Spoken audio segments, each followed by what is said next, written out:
Hi, I'm Allie, and 2 years ago, I introduced the Fruits Basket anime to my husband.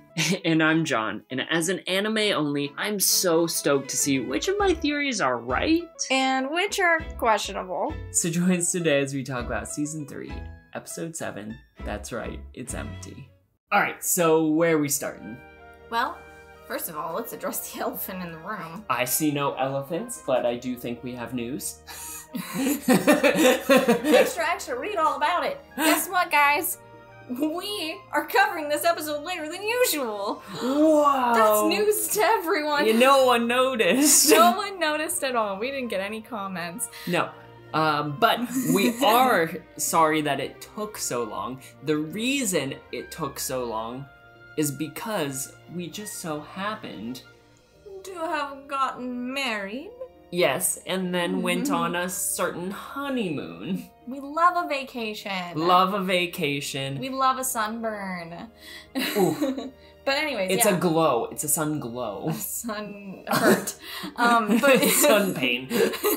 Yes, we got married. We did the exchanging of rings. We are wedded. We partied. Good times. Good times for all. We're talking about this like such dummies. Yes, breaking news. We got married. Thank you. Yes, see you in the next one. That's it for this podcast. Nothing really eventful happened in this episode of Fruits Basket, so I think we can just leave it here. Let's just skip it. Yeah, let's just skip it. But no, I think we have to talk about it. No, we probably should talk about it because people are already watching the leaked episode for the next one. Really? Yeah, it leaked. Woof. I know what we're doing right after this. Perhaps. Perhaps. Anyways, okay. Yes. So, let's talk about this episode. And enough about us. We're boring. Boring. Yo, who's not boring? Kyo and Kyoko chatting it up. And Kyoko absolutely talks Kyo's ear off about just how much she lives for Tohru and how she had like some custody issues, but like they're chill now. And Kyo's like, what's custody?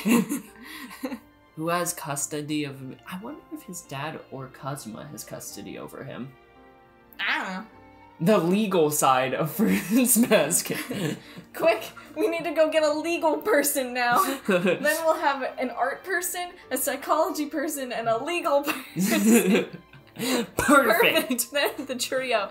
But okay, yes, that's funny. I love how he questions it. And then he also starts asking about Katsuya. Ooh. Sneaky, he knows about Katsuya. Man. The faceless The faceless man. The faceless wonder, Katsuya. The wonder.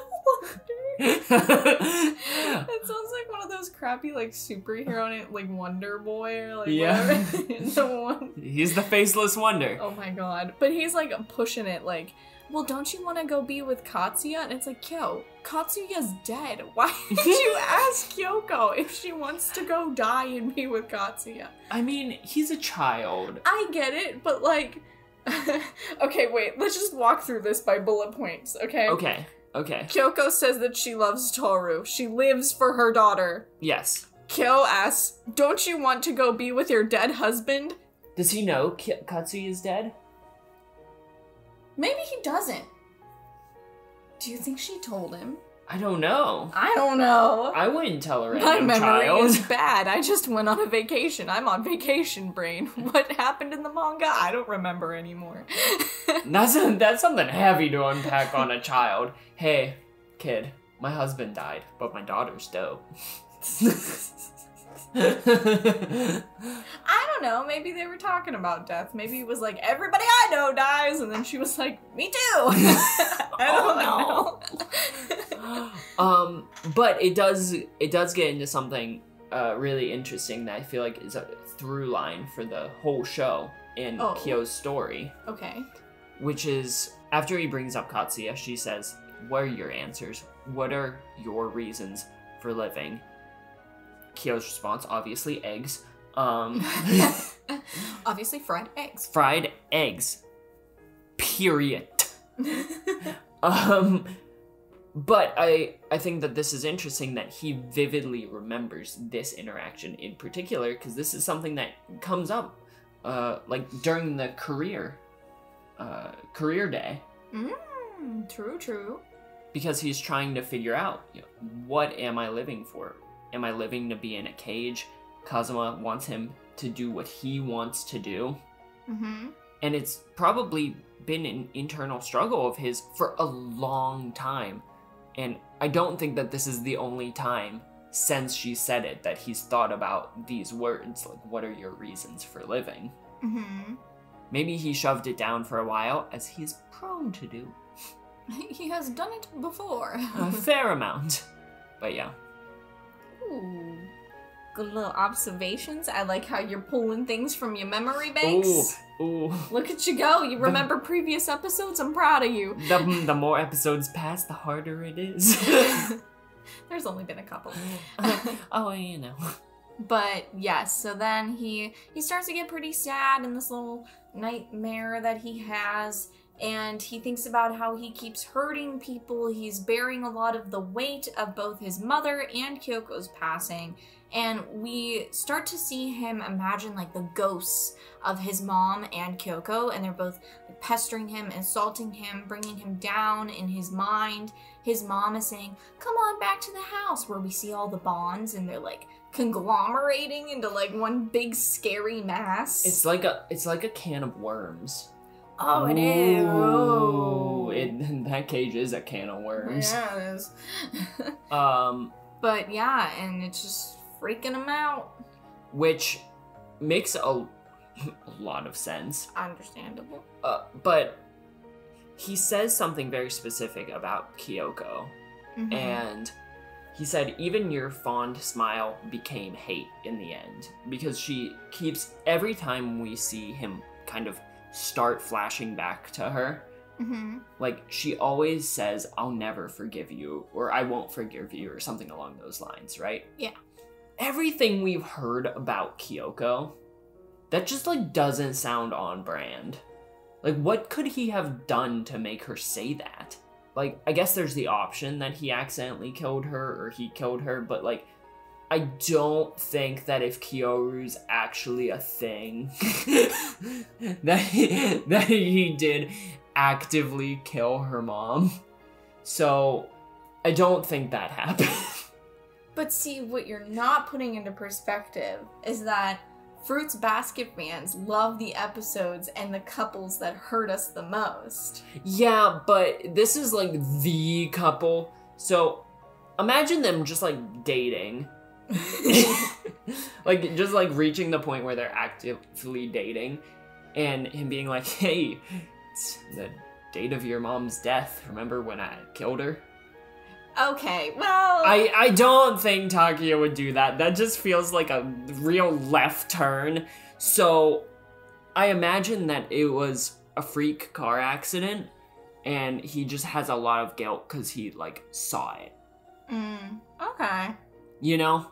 I don't know. And I don't know. I don't know where the "I don't forgive you" thing comes in.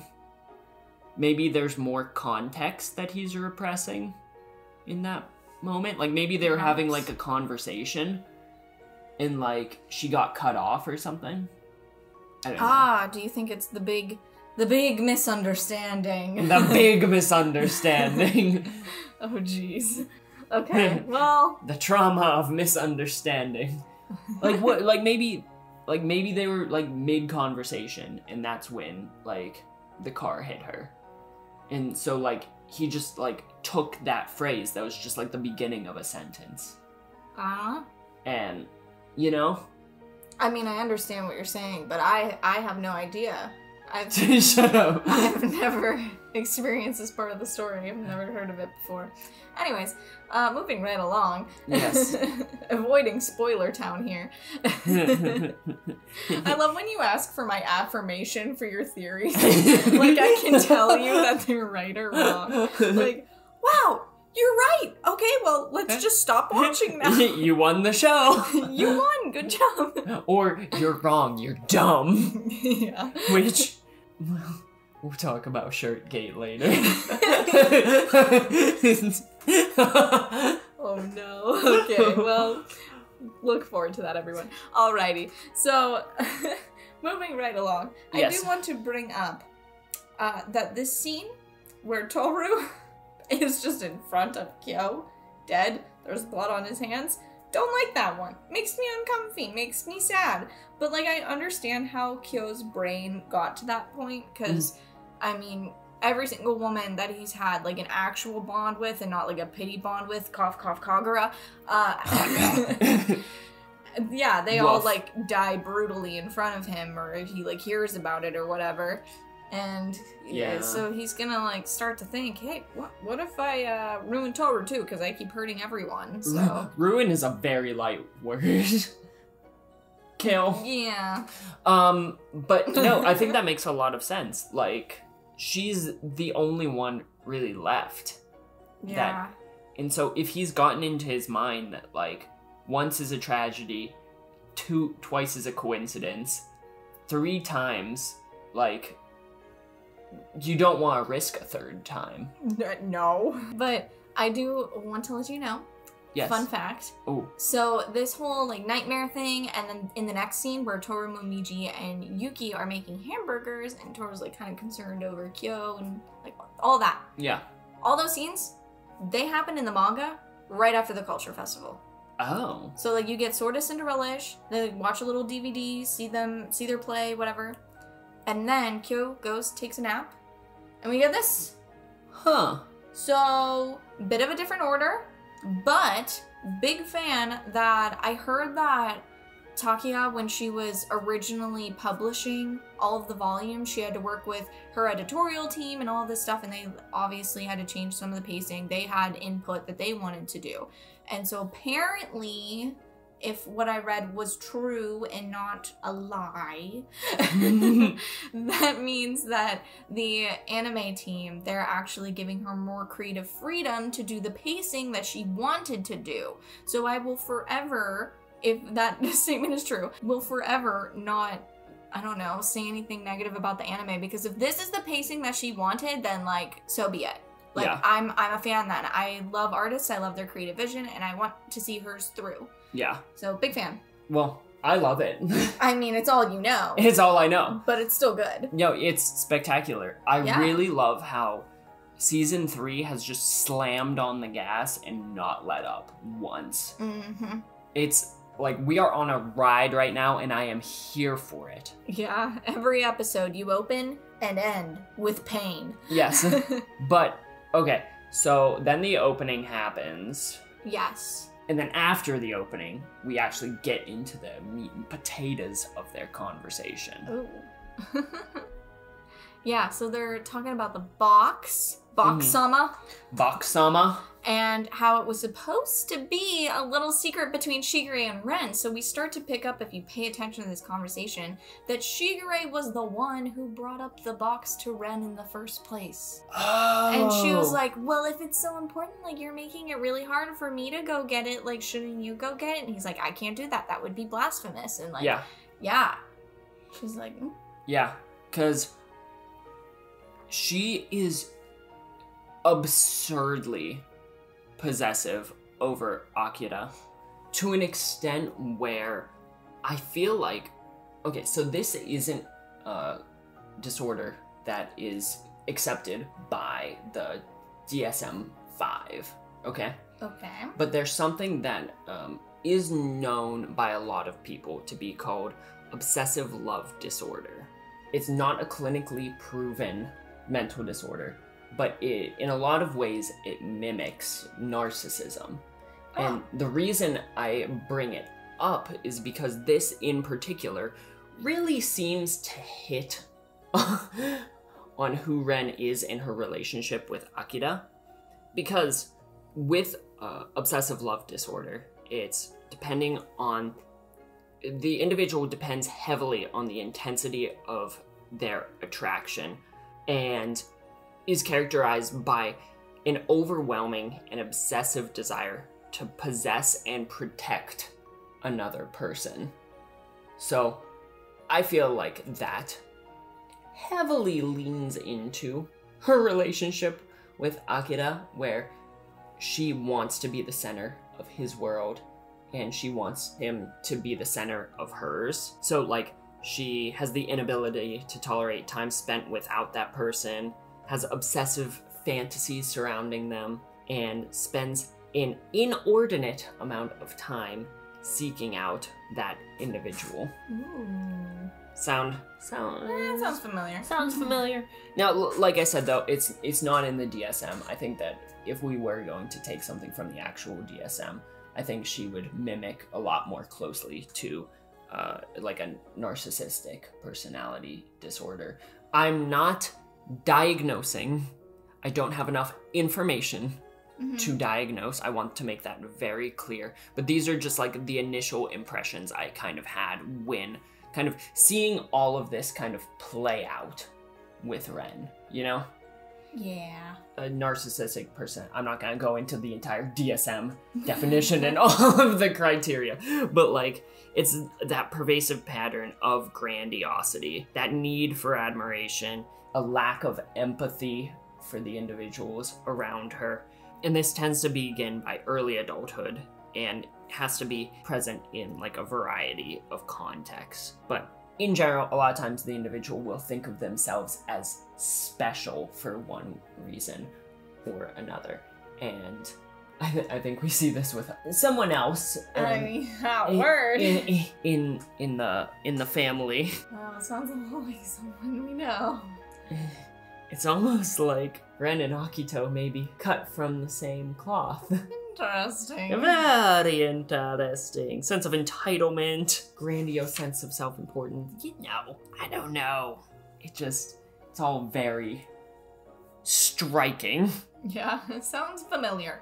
But yeah, so we get a little bit of their backstory with Ren and Akira, and that gives us a little bit more insight. They say some of the things that you already mentioned, things that are like they met not by chance but by destiny, and that they were the center of each other's worlds. And we also get to learn a little bit why maybe the old hag really didn't like Ren. There were actually some reasons this time. She isn't always just super antagonistic. Like there were some good reasons. So yeah. So Akira, he was very sick, and they knew that he was gonna die at a young age. They needed a successor, and the Soma family, they were super scared about having an outsider inherit the family fortune when Akira died. And so that's why the hag lady, she just wasn't really all about Ren, because Ren, she wasn't really special in any way. She didn't have any titles, she wasn't important, she wasn't the right fit to everyone else, but they had their own special little thing. Yeah. Yeah. They were meant for each other. They were meant for each other because she saw Akira's loneliness when no one else did.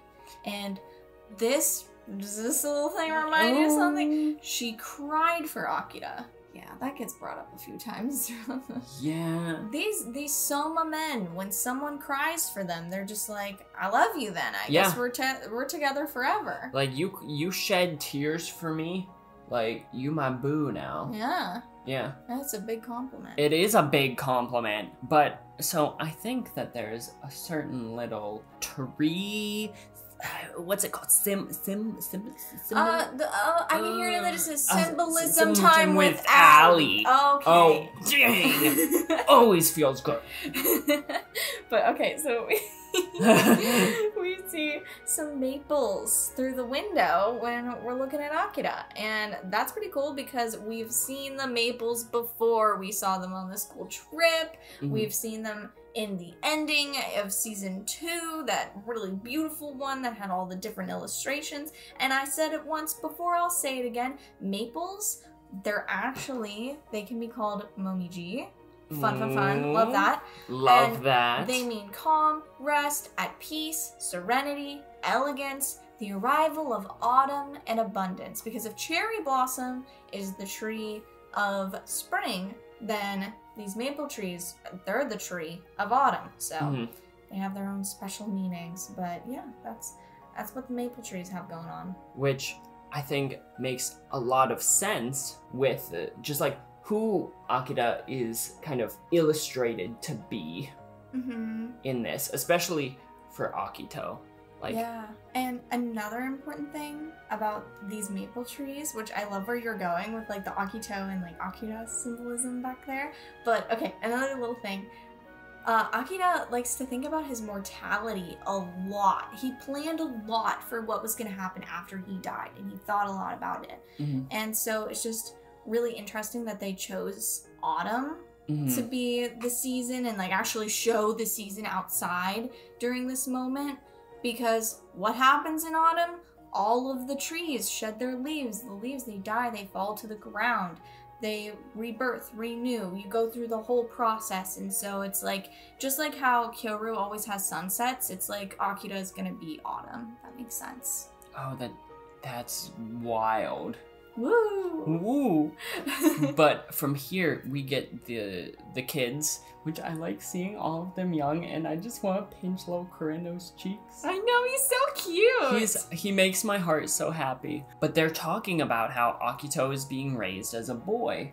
Curious. Which I think it's interesting that they all actively knew, like, very early on that Akito was going to be raised as a boy.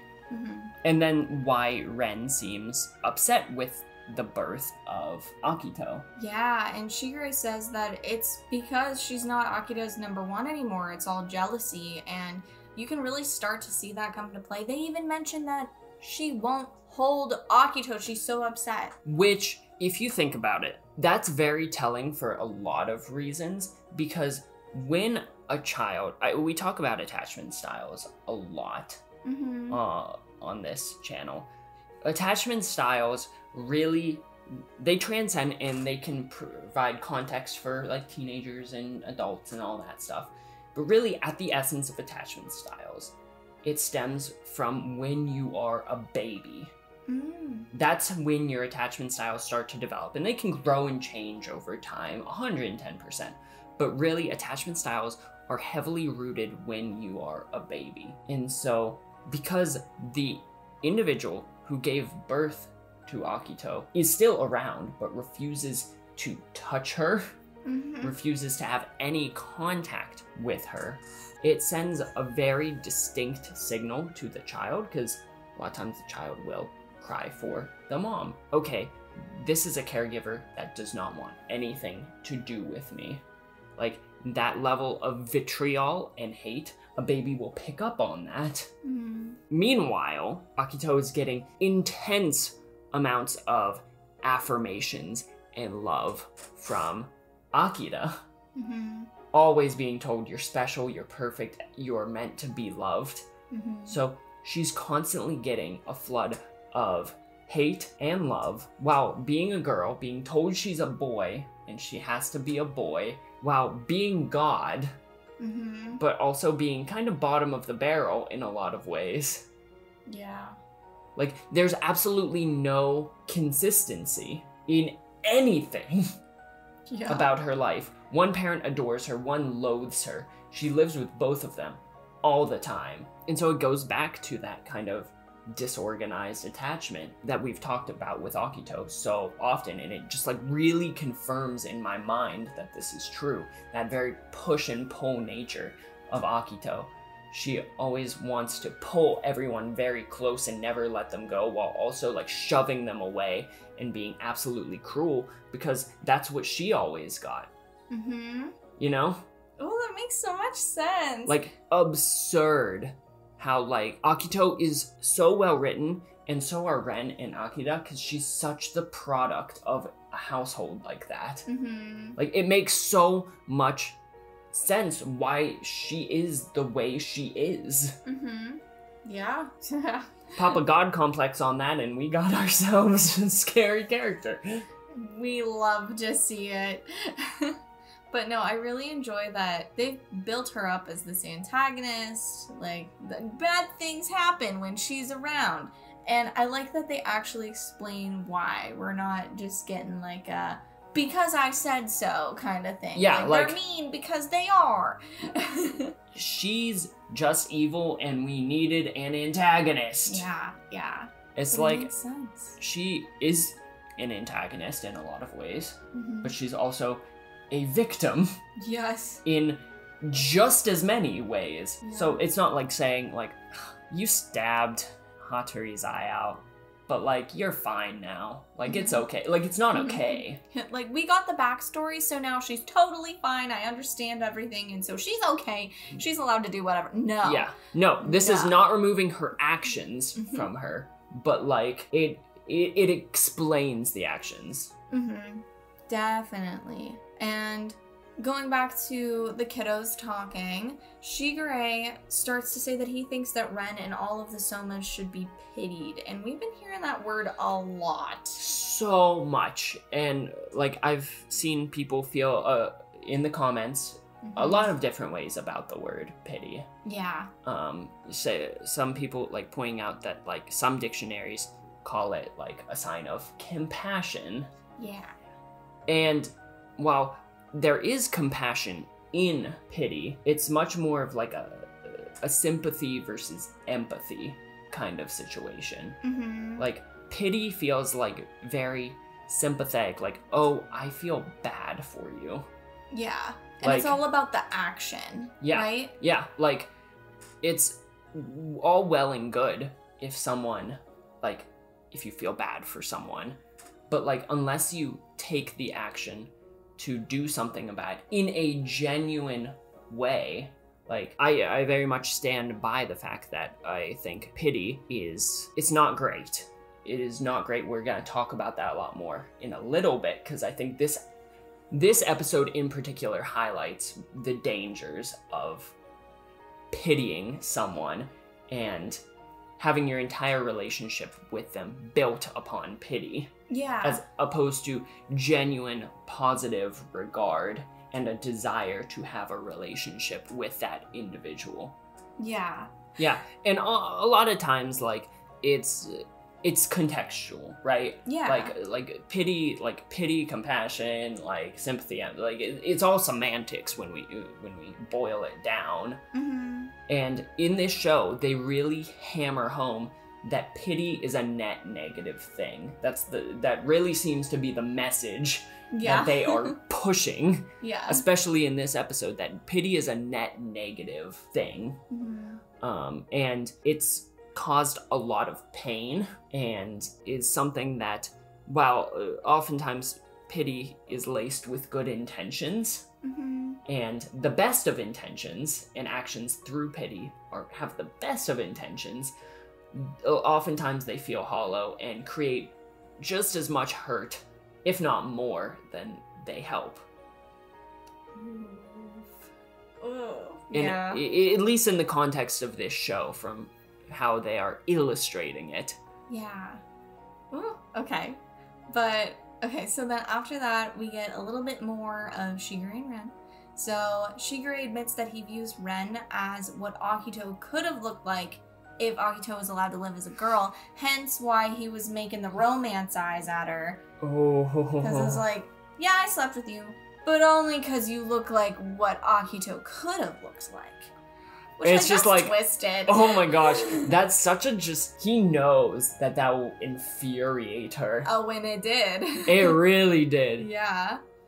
He follows this up with the fact that he doesn't like the box because he wants Akito to let go of Akira. And if anyone should be haunted by Akito's ghost, then it should be Ren, in Shigure's opinion. Which, I haven't said this much. I kind of agree with Shigure. I don't think anyone should be haunted by, and like, grief is a process, and it's something that we all have to go through at some point. But, like, that box is distinctly unhealthy for Akito. And I agree with him. Like, Akito should let that box go and move on. So, in a way, this is kind of showing the compassionate side of Shigure, the twisted compassionate side, but the compassionate side nonetheless, that he does have some genuine care for Akito's well-being to some extent, you know? Yeah. And I love when we see shades of that, because he does a lot of messed up stuff, but like, I don't think he's a maniacal human. No. He's not just like, how can I make everyone mad? Twisting his mustache. You know, twisting the mustache. But we get a flashback to Akira's death, and Akito was with him when he passed, and this scene, it just like kind of hammers home what you were saying earlier. Akira telling Akito that he hoped that Akito's birth would comfort Ren. They all knew that Akito was going to die when he was very young, so at least Ren could have this special divine child with such a grand purpose. And this really goes back to what you started to hint at by saying, like, bringing up that your child is special all the time could be a little bit damaging. Yeah. Because, okay. So, it kind of goes back to Eric Erickson, right? Love him. Love Eric Erickson. He is the man, the myth, the legend. Actually, he's well documented in his existence, so he's not really a myth. But in his stages of psychosocial development, as you're growing up, there are all these different like internal conflicts, and one is autonomy versus shame and doubt, right? That's like 18 months to 3 years old, essentially. Okay. And this is when you'd start developing feelings of independence, lead to belief in yourself and your abilities, stuff like that. Right? And so if you are constantly told in that age group that you are perfect, you're special, you're infallible, you can do no wrong, and you never do, or if you do, no one tells you, like, you aren't able to experience failure, then maybe you do have those feelings of independence and belief in self, but there needs to be a little bit of both, you know? Like, in these developmental stages, autonomy versus shame and doubt being this one, like, it's a continuum, not you either pass or fail. It's not like a pass-fail test. So it's not like if you're fully at autonomy and you're at that end of the spectrum as far as it goes, then you're perfectly set. That's amazing. Because then you don't have any shame, you don't have any doubt. And we need a little bit. Yeah. You know? Keep yourself in check. Yeah, you gotta be able to keep yourself in check. And so if you're always told that you're perfect, you're infallible, you are meant to be loved, everyone should, and you deserve to be loved at all times, kids probably going to believe that. Yeah, understandably. I just love when psychology comes into play. Because that makes so much sense. But yeah, so probably shouldn't be telling your child that they're special all the time, and that makes it especially hard for Ren when she comes in. She's having a really tough time handling this whole situation, and arguing with Akito is very hard for her because Akito has a god complex. Well, I mean, to be fair, is it a complex if you're actually God? I mean, yes, but it's just like weird. No, and true. I Yes. low-key feel for her because Akito's only god to like 12 people. Literally. Like 13 including Kyo. But like, not to Ren. To Ren, this is her like bratty kid. Like, who just like thinks very highly of herself. Yeah, no. So that argument's kind of rough, and Ren hardcore gets told off. She says that she views the bonds as unnatural, believes that they won't last, and then Akito hits back with like, no one wants or needs you. And it's just like, oh, kill her. Like, well, I guess finish her. Finish her. Oh my gosh. And then Ren hits back, because this is like a battle of the sass. Which, Battle of the sass. Which, it's upsetting for Ren, probably because she's losing to like a 6-year-old. Yeah. However old she is at this point. I love losing to a 6-year-old in front of my dead husband's body. Yeah. Jeez. But Ren hits back with, cling to your unnatural bonds. You'll learn the hard way that no one ever really wanted you. Yeah. Which, like... no one wants you is a big theme in their conversations. And it hurts a little bit, because, like, I feel bad for Akito, because in a way, a lot of the people that she has this cursed bond, sans Shigure, don't really want her. Yeah. Like, in a large way, it's true. But it wouldn't be if A, she had maybe a better upbringing, or B, the curse just didn't exist. Like, the curse, having everyone tied to her, like, it's just as much of a curse for Akito as it is for everyone else.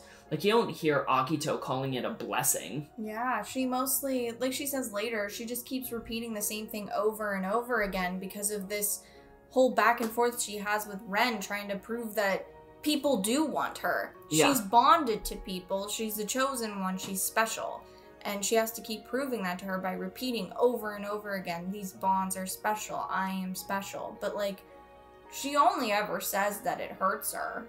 Yeah, Akito is at the center of all of these bonds. Akito is more trapped by this than anyone. One bond breaks, someone's free, but it's not Akito. Yeah. Akito is not going to be free for a very long time, theoretically. And so she has to lean into it, that she's special, all of these people are connected to me, this is a good thing, when it's, in general, probably a very bad thing. Okay, but yes, so after we get this little flashback scene, now we see Kureno, and he's walking into Akito's room. She's remembering the time in which she met Yuki, and she says that those two roles, God and the rat, hadn't been reborn in so long. So it was really important that these two, like God and the rat, that are supposed to be so close, they're so special, that they were reborn. Because Akito liked to show off in front of Ren just how close that they were bonded. Like, look, I have the rat with me. He's my special person. I'm his special person. We're special. Yeah. I love how you were just voguing right there. Oh yeah, I was hitting all the poses. Yeah. I'm special. I'm special.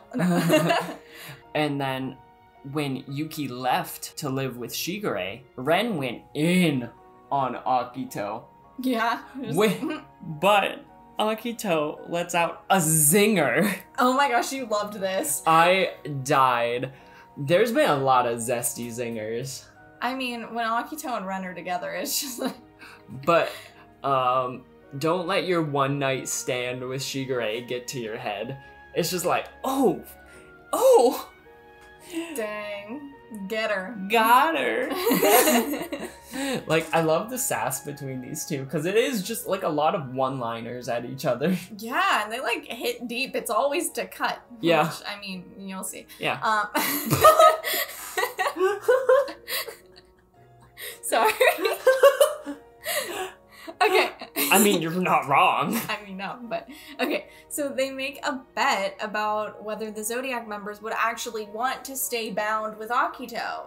So, like, Kyo's bet, whatever. This bet, more important, because it's kind of what kicked off everything. Because if it wasn't for this bet, then when Shigure asked if Kyo and Tohru could come live at his house, Akito might have said no. But Akito was like, sure. Yeah. Nothing can come in between me and my bonds. Let's see. Except a small brunette girl, I guess. Yeah. So, I'm like kind of dancing around this to get your opinion, but since Tohru is shown, and it sounds like the way that the framing is, the way that they show her right when Akito is saying, I believe that I could win, that no one could sever our bonds, I wished it, almost prayed like a curse. Does that mean in your mind that Tohru was breaking the curse, or is it something else? I don't think that Tohru's the one that's actively breaking the curse. Okay. You know, like, I think that's an easy conclusion to... It's like correlation, not causation. I think she might be helping it along, but I think that there are a lot of wheels in motion that would have started moving without Tohru. Okay. Like, Kureno. Yeah, I mean... Like, Kureno. yeah. Like, his curse broke without the aid of Tohru. Like Heroes, we see in a little bit, his curse breaks. While I think Tohru could have had an influence on that, I think it's much more easily attributable to his little sister. And potentially Kisa, you know? So, I think Tohru is influencing some of the curses, but I don't think that she is the magical pair of scissors that is cutting all the ropes. I Like, we see Haru's fray, and in reality, Tohru wasn't involved in that situation with Rin and Haru. Mm-hmm. So I think Akito could, favor the correlation over the causation here. And maybe Akito, because she thought back on Tohru, could think it's Tohru's fault. But I don't think that it inherently is. Okay. And Akito goes on to say that they're leaving her behind. And that echoes what Shigure said in previous episodes about Akito not being included because people are moving on. So we kind of get to finish up that little bit that Shigure was saying very, very strangely in previous episodes, saying they're gonna leave you, and now she's even realizing it. She's like, "Yep, they're leaving one by one." Mm-hmm. And Ren has a knife. She wants the box. What's in the box? Nothing much. Quite literally. Quite literally nothing much. And so, essentially, the old hag is the worst. Essentially, yes. I mean, this is the running theme of the show. She's kind of the worst. She is the antagonist. Yeah. This show may not have happened the way it did without this awful hag of a woman. Oh my gosh. Okay. I mean, you're not wrong. Okay, if we get, like, a hag backstory, and, like, we see why she's a redeeming character, maybe I'll change my tune, but I can't imagine they're going to devote an episode, although they devoted half an episode this season to Modoko, so what do I know? Oh my gosh. I'm bitter! But we get a flashback of young Akito with the box, and she says, the person father loved most in the world wasn't me. And this woman comes out being like, ignore what anyone else says. You are the most important. Look at this box. It's Akito's soul. Like, it's so important. You're the most important person in the whole world. Building up that pedestal even higher and higher and higher. Mm-hmm. And it's just like, I don't think that's, it just doesn't, as we can see, it does not pan out very well. Not the best. Wasn't a good idea. Not the best. And then we go back to real time. Akito straight up yeets the box. Goodbye, box. Goodbye, box. And Ren's like, wow, that untangled really conveniently in the air. That's nuts. Why is it empty? Yeah, pretty much, mostly that last one. Yeah. But then Akito, seeing this moment, like, you're distracted with the box? Don't worry, I'll get the knife now. And you know what we don't want to see? Akito with the knife. That's just not a good idea. No. And when she's going in for the kill, she's ready to go. Hero's bond breaks. And we see him holding Hinata. Yes, and I do want to say I am so happy. I said it in a previous episode, Momiji and Hiro, two of my faves, so happy that they were the next to get their bonds broken. Mm-hmm. Big fan of that. Big fan. Big fan. And so he holds Hinata, and it's so cute. And he's feeling everything. Yes, he's having a hard time processing those emotions. And then his mom is just the best mom ever. Mm-hmm. And she goes, it's hard and lonely saying goodbye. Yeah. Which I love how, just like a brief aside, they always show Hiro and his relationship with his mom in the same episodes that they show Akito and her relationship with her mom. Like, actively showing what a good parent-child relationship should be. Mm-hmm. Like a very caring and compassionate mother, and how she treats her son and is there for him when he is saying, I don't know how I should be feeling, whether I should be happy, angry, resentful, regretful, remorseful. Like, there's just something lingering there. Mm-hmm. Yes. She's there for him, whereas Ren is like, I'm gonna shank you for a box. Yeah, the comparison's kind of intense. Yeah. But the attendants are fighting as to who's to blame for this whole situation, which I think is absolutely hilarious. They're like, you shouldn't have given her the box. Yeah. Anyone with a sound mind would have known that there was nothing in the box. He's just like, shut up, hag. Hag, please. Hag, please. But yeah, so Akito is feeling super torn about the box. She hoped that there was some invisible power inside, even though the whole time she knew it was empty. She looked at it when she was much younger, but she just kept clinging to it and her feeble hope, all in all, because, I mean, like, nobody ever taught her otherwise, so... Yeah, she even says when she's talking to Kureno that this is the life they gave me.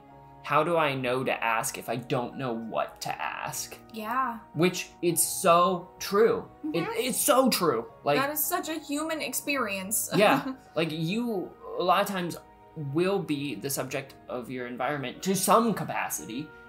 Some people more than others. But if you are raised in a very specific way, it's hard, it's difficult to overcome that. And I'm not gonna pretend like it isn't. I'm not gonna say it's impossible either. It's very, very possible to be able to overcome that, whether by the strength of your own will or with help from friends, family, therapists, counsel, like whomever, like mentors. But it's difficult. And I think that quote in particular, how am I supposed to know to ask if I don't know what to ask? Like, dang, like, that's real. That's real. And so it's not forgiving, like we've said, but it's also, you need to understand. Yeah. And then we get into Shirtgate. Sorry about that. You had such a big theory, and you're like, they want you to think it's Akito and Kureno, but it's not. Well, here we are. So I'm so mad.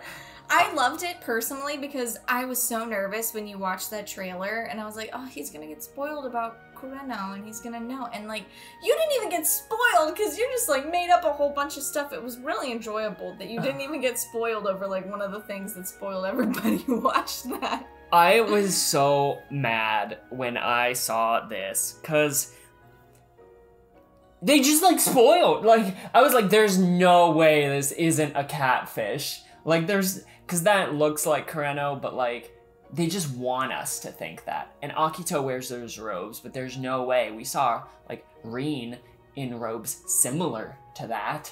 So, it's gotta be Ren. And who else wears, but, like, Sorry. Well, here we are. So, Kureno says that she could change. Akito could start learning, and he knows that the Soma bonds will crush her. But Akito is not really biting. She's stabbing. She's stabbing instead. Which is like, she's visceral about it, because she not only like stabs, like she like pulls up. Yeah. Like. She was in it. Like. Oh. You're touching your back. No, it's okay. You didn't get stabbed. You're not Kureno. My empathy is hurting. Oh god. But she says, change? No, we're past that point. Why didn't you say that in the beginning? Why didn't you abandon me? Now you change your mind? You didn't help me by staying. That kindness of yours, leaving me half saved and half rejected, did you realize it was killing me? And this is so good because you can compare it to what Kakeru said after the culture festival, or I guess during the culture festival in season 2. Yeah. Yeah. Kakeru Manabe always coming through. He knew. So what did he say? What did he say? He said, if you're only going to be friendly to somebody in a half-assed sort of way, it's honestly kinder if you just ignore them right from the get-go. And Yuki does not agree, but like, he is almost foreshadowing this moment, and this is showing that this is some type of theme that many people are feeling this way. And it's been brought up by Shigure before, and it's like something that people have brought up a bunch. So and that said, like, Kakeru says that in reference to Yuki wanting to help Machi. Yes. Yuki goes out of his way to help her. Not in a half-hearted kind of way. Exactly. Like, he goes all out. And Kakeru helps too. Exactly. In the end. And so while you shouldn't, it goes back to that feeling of Akito feels like she was put into this situation because she knew that Kureno was pitying her this entire time. Mm-hmm. And the only reason he stayed was out of pity, Mm-hmm. because he felt bad for her being stuck in this situation. Whereas she said, it would have been kinder of you to just go away and let the bond break. Give it a clean cut so I wasn't always in pain looking at you. And I don't think it's out of the question to say that the cat, the former cat, probably felt the same way about his wife. Yeah, and even if he wasn't aware that she was pitying him the entire time, if he was aware, I'm sure it would have been upsetting. Yeah. I wouldn't want to know that we're exchanging vows. We just got married. You're like, by the way, I've always just pitied you. Like, Yeah. no, that's not nice. Like, it's not nice, and it feels half-hearted, like Kakeru's saying. Yeah, yeah. You know? I don't think, if you discover someone is giving you attention or compassion just because they pity you, it's not going to feel good, and it might actually make you feel worse. Mm-hmm. Maybe the woman who was the wife of the cat did get away with it, and maybe it did make his life happier, and Mhm. that's a possibility. But the second the person finds out that you pity them, whether you had the best intentions or not, Kureno had the absolute best of intentions. Mm-hmm. He wanted to stay, even though he probably wasn't thrilled being there all the time. No. He did it because he wanted to provide Akito some solace, but Yeah. because it was through pity and not because he genuinely wanted to be there, that's why it hurt so bad. Mm-hmm. And it's this idea that pity has the equal opportunity to hurt someone that it does to help them. Mm-hmm. And relationships built solely on pity probably aren't going to be the healthiest. Yeah, one could say. Yeah. But I miss Kakeru.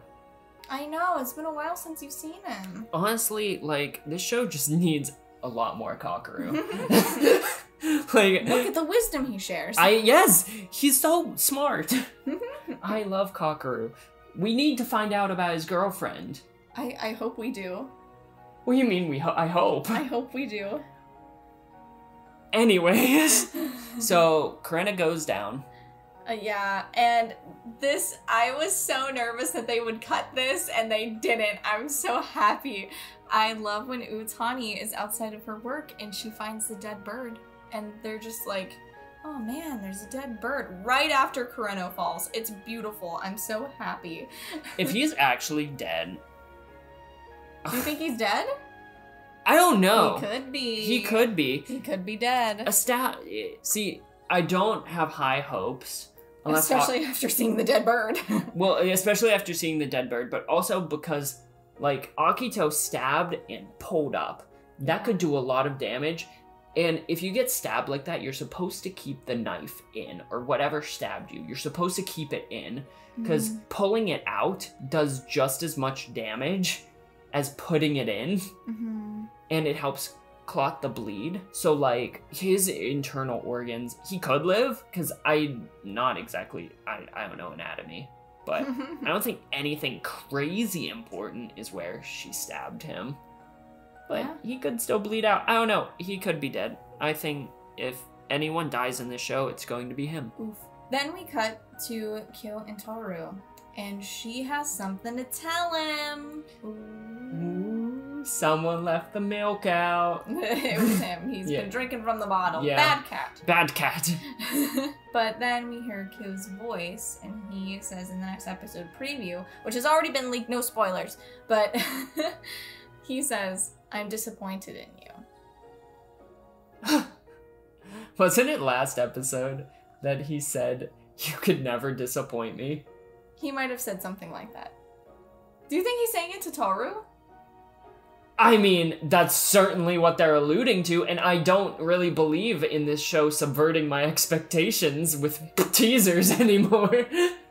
Yeah. You know, Shirtgate really gave me some trust issues, so I'm just gonna take everything they tell me at face value now. Understandable. So That's okay. maybe it's not. Maybe it's like a flashback to someone else. But I think it's probably Tohru. Well, the episode leaked, so we could watch it if we wanted to, or we could wait, which we might do. Because I'm gonna watch it in sub too. It's only on dub right now. We'll flip a coin. Funimation made an oopsie. We'll flip a coin. Okay. Let's go grab that coin. Yeah. But yeah, this was another longin'. Yeah, we don't know how to shut up. It's okay though. But it's so good. So tell us if you like these longer podcasts. Just so we know. Yeah. But do you have anything else you want to talk about? No, happy marriage. Happy marriage! I've been playing with my ring this whole time. It's so fun. Yeah, it's your new fidget toy. Yeah, it is my new fidget toy, genuinely. But that'll do it for this week's episode of our Fruits Basket podcast. So if you like this kind of content and you want to see more of it coming from this channel, then make sure to like the video, subscribe, and why not even ring that notification bell so you never miss another upload. And make sure to check out our merch on our Teespring page. We have a dope Hanakatoba design that's very Fruits Basket inspired, and our crow design, which is more Persona inspired. But as always, we hope you have a fantastic rest of your day, a fantastic rest of your week, and why not even a fantastic rest of your month. And we will see you in the next video. Later. See ya.